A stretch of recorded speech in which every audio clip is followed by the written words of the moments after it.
আরাবুল ইসলাম bomb নিয়ে কোনোদিন খেলা করেনি বা বোম নিয়ে কারুর উপরে আক্রমণ করেনি। শওকত মোল্লার ইন্ধনে অলি পেয়াদা এই এখন বিজেপির নাম করে ধেই ধেই করে না। আরাবুল ইসলামের ছেলেরা কোনোভাবে বোম নিয়ে অলি পেয়াদার বাড়িতে মেরেছে এরম কোনো নজির বা এরম কোনো ঘটনা নেই।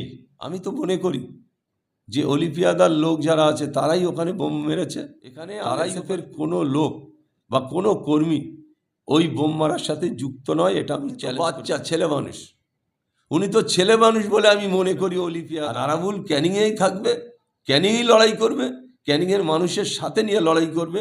এটা আগামী দিনে অলি পেয়াদা তুমি। আরাবুল ইসলাম ভয় পাওয়া ছেলে নয়, আর আরাবুল ইসলাম জীবনতলায় যাবে না এটা ভেবো না। ভাঙড়ে ফলেয়ার থানাতে শওকত মোল্লা নিজের গাড়িতে নিজে বোম মেরে তারপর দিন সিকিউরিটি বেশি পেল। তা তুমি মনে করছো যে আমি আমার বাড়িতে বোম মেরে আমি সিকিউরিটি পাবো? সেটা নিশ্চয়। সকাল থেকে আমরা দেখতে পাচ্ছি এই চ্যানেলে অলি পেয়াদা বলে একটা ছেলে আছে বিজেপির, ক্যানিং পূর্ব বিধানসভা, ক্যানিং 2 নম্বর ব্লক। তিনি কোন পদে আছে তাও আমরা জানি না। দুর্ভাগ্যজনক বিষয় যে তিনি তানার বাড়ি কে বা কারা বোম মেরেছে। আমি চ্যালেঞ্জ করে বলতে পারি, উনি বারবার বলছেন যে আরাবুলের নেতৃত্বে আরাবুল ইসলামের লোকজনেরা আমার বাড়িতে আক্রমণ করেছে, বোম মেরেছে। আমি বিজেপির সমস্ত নেতাদের কাছে বলতে চাই যে আইএসএফ দল এমন একটা দল, কোনো জায়গায় বোম তৈরি করে বোম মারার জন্য কোনোভাবে তৈরি আইএসএফের নেতৃত্বরা নেই। আজকে যে অলি পেয়াদা বলছেন, আমি তার উদ্দেশ্য করে বলি, বোম মারাটা অত্যন্ত দুঃখজনক ঘটনা, আহত হলে আরও বাজে জিনিস।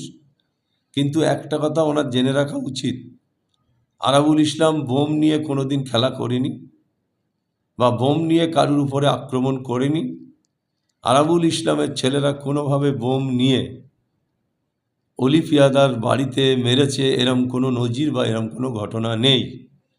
তাই উনি বারবার বলছে যে আরাবুলের নেতৃত্বে আরাবুল ইসলামের ছেলেরা বোম মেরেছে। ওনার জেনে রাখা উচিত উনি কাদের নিয়ে দল করছে। যে কটা শওকত মোল্লার লোক যারা বোম গুলি মেশিন নিয়ে 24টা ঘন্টা ঘুরত, যাদের গাঁটিতে মেশিন পাওয়া যেত, সেই ধরনের কিছু ছেলে এই অলি পেয়াদা নিয়ে ঘুরে বেড়াচ্ছে। আমি তো মনে করি সম্পূর্ণভাবে শওকত মোল্লার ইন্ধনে অলি পেয়াদা এই এখন বিজেপির নাম করে ধেই ধেই করে নাচছে। ওনার জেনে রাখা উচিত, আমার যারা ক্যানিং পূর্ব বিধানসভায় যারা আইএসএফ করে তারা সবাই কিন্তু গরিব মেহনতি মানুষ, খেটে খাওয়া মানুষ, তারা ওখানে আইএসএফটা করে। আর উনি এখন কাদের নিয়ে ঘুরে বেড়াচ্ছে? সমস্তটা শওকত মোল্লার লোক, তৃণমূলের যারা নেতৃত্ব তাদের নিয়ে, তারা ঝান্ডা মাথায় করে নিয়ে মানে অলি পেয়াদার সাথে সাথে ঘুরে বেড়াচ্ছে। আমি তো মনে করি যে অলি পেয়াদার লোক যারা আছে তারাই ওখানে বোম মেরেছে, তারাই ওখানে দুর্ঘটনা ঘটিয়েছে। এখানে আইএসএফের কোনো লোক বা কোনো কর্মী ওই বোম মারার সাথে যুক্ত নয়, এটা আমি চ্যালেঞ্জ করে বলছি। যদি হিম্মত থাকে উনি প্রমাণ দেখ। তারপরে উনি আরও বলেছেন যে আরাবুল ইসলাম কিভাবে জীবনতলায় আসে বা কিভাবে এখানে রাজনীতি করে উনি দেখে নেবেন। উনি তো বাচ্চা ছেলে মানুষ, উনি তো ছেলে মানুষ বলে আমি মনে করি অলি পেয়াদার জেনে রাখা উচিত বিজেপি এখনও এত নিচে নামেনি। তুমি যে খেলা খেলছো এই খেলা সফল হবে না ক্যানিং পূর্বে। তুমি মনে করছো তৃণমূলের কিছু নেতা আজকে শওকত মোল্লা তোমার কাছে ভিড়িয়ে দিয়েছে, শওকত মোল্লার সব কিছুতে তুমি নিয়ে এই লড়াইটা করছো। এই লড়াই বেশি দিন চলবে না, এই লড়াই ক্যানিংয়ের বুকে বেশি দিন চলবে না। আর আরাবুল ক্যানিংয়েই থাকবে, ক্যানিংয়েই লড়াই করবে, ক্যানিংয়ের মানুষের সাথে নিয়ে লড়াই করবে। এটা আগামী দিনে অলি পেয়াদা তুমি জেনে রাখো।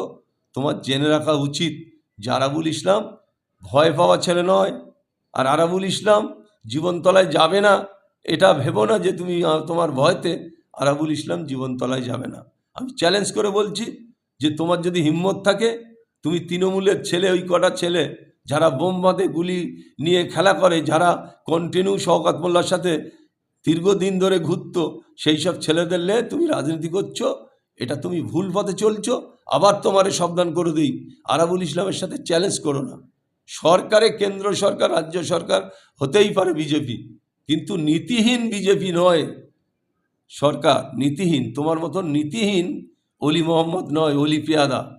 তাই তোমার কাছে আমি চ্যালেঞ্জ করে বলছি, হিম্মত থাকলে আরাবুল যাবে ক্যানিংয়ে, তোমার হিম্মত থাকলে তুমি আটকাবে। আর যেটা তুমি বলছো সম্পূর্ণ মিথ্যে কথা। তোমার লোকেরাই বোম মেরে তুমি শওকত মোল্লা সাজতে চাচ্ছ। এখানে আপনারা জানেন, ভাঙড়ে ফলেয়ার থানাতে শওকত মোল্লা নিজের গাড়িতে নিজে বোম মেরে তারপর দিন সিকিউরিটি বেশি পেল। তা তুমি মনে করছো যে আমি আমার বাড়িতে বোম মেরে আমি সিকিউরিটি পাবো, সেটা নিশ্চয়ই তোমার দল ভাববে সেটা। তবে আমি একেবারে চ্যালেঞ্জ করে বলছি, সম্পূর্ণভাবে পুলিশের কাছে আমার আবেদন থাকবে, সঠিক তদন্ত করে কারা এই বোম মারার সাথে যুক্ত, অবিলম্বে সে যে দলেরই হোক, যদি যুক্ত থাকে তাদের অ্যারেস্ট করুন। আমি পুলিশকে বলবো, জীবনতলা পুলিশকে বলবো যে এর সাথে কারা ইনভলভ। আমি 100% বলছি এর সাথে ইনভলভ যারা তৃণমূল ছেড়ে আজকে অলির সাথে আছে, অলি পেয়াদার সাথে আছে, তারাই বোম মেরেছে, তারাই এই ধরনের ঘটনা ঘটিয়েছে। আইএসএফের কোনো কর্মী এর সাথে যুক্ত নয়। না, এই ফাঁসিয়ে কী লাভ, এটা বলে কোনো লাভ নেই। আরাবুল ইসলাম ওখানে থাকে না, আরাবুল ইসলাম থাকে ভাঙড়ে।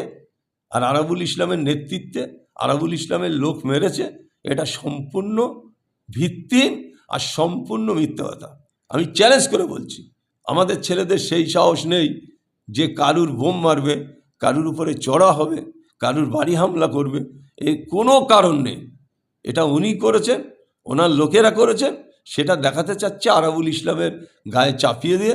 আমি পুলিশকে বলবো যে আপনারা সঠিক তদন্ত করুন, যে এর সাথে যুক্ত তাকে অবিলম্বে অ্যারেস্ট করুন, তাকে দৃষ্টান্তমূলক শাস্তি দিন।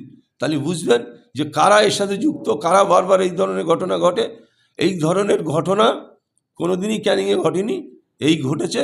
আমি অবিলম্বে বলবো পুলিশকে তদন্ত করার দরকার আছে, বা তদন্ত করলে দেখবেন দুধ কা দুধ পানি কা পানি হয়ে যাবে।